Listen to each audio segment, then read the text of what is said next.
यो असार महिनामा चाहिँ किसानहरूले सरकारलाई मालपोत तिर्ने गर्छन्।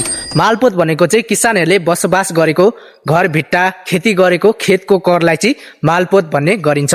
र मालपोत चाहिँ किसानहरूले अब जसको थोरै जमिन छ उनीहरूले थोरै, अब 1000 जसको धेरै छ खेती उसले चाहिँ हजारौं हजार तिर्ने गर्छन्। र यो चाहिँ हरेक वर्ष तिर्नुपर्छ, नतिर्दाखेरि फाइन जरिवाना लाग्छ। र किसानहरूले चाहिँ अब यहाँ म के भन्न चाहन्छु भने किसानहरूले चाहिँ यति धेरै कर तिरे बापत सरकारले किसानहरूलाई के दिइरहेको छ त? त्यही मुट्ठी भर मल, 5-10 केजी मल, त्यही मलको लागि चाहिँ एकदमै दिनभरि किसानहरूलाई रुङ्नु पर्ने, कति न फ्रीमा दिए जस्तो।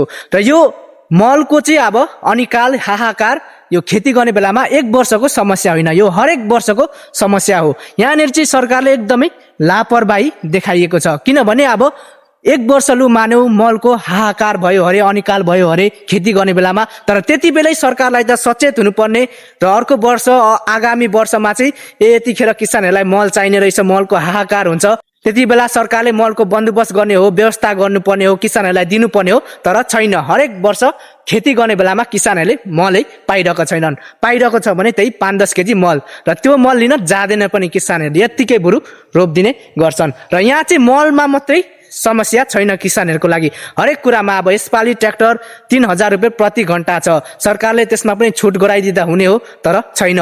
अनि जन भेटिँदैन, बल्ल तल्ल जन भेटिएर किसानहरूले खेती गर्छन् र खेती गरिसकेपछि मौसमले यता साथ दिँदैनन्। अब बल्ल तल्ल धान फलाइन्छ, धान फल्ने बेलामा लड्दिन्छ, मकै फल्ने बेलामा मकैको बोट मारिदिन्छ, त्यस्तो समस्या हुन्छ। र त्यति बेला चाहिँ सरकारले 1 रुपियाँ क्षतिपूर्ति पनि दिन सक्दैन, अनुदानमा केही दिन सक्दैन, न अनुदान दिन सक्छ, न क्षतिपूर्ति दिन सक्छ, न केहीमा छुट दिन सक्छ किसानहरूलाई। मतलब हरेक कुरामा समस्या। र यति समस्या बापत किसानहरूले अब धान मकै फलाइयो भने, उत्पादन भयो भने, र त्यसलाई बेच्नको लागि किसानहरूले भाउ नै पाउँदैनन्। अब सरकारले त सरकारी भाउ माथि तोकिदिन्छ, र त्यो तोकेको भाउ सरकारले त किन्न सक्दैन, सरकारले किन्दिँदैन, बेच्नुपर्छ व्यापारीहरूलाई, तर व्यापारीहरूले त्यो भाउमा लिन मान्दैनन्। अनि उल्टै किसानहरूले चाहिँ व्यापारीहरूलाई बिन्ती गर्नुपर्छ, मेरो अन्न मकै धान लगिदिनु भनेर। त्यस्तो समस्या छ किसानहरूलाई नेपालमा, र सरकारले चाहिँ केही वास्तै गर्दैन। कति न सरकारले भात नखाए जस्तो।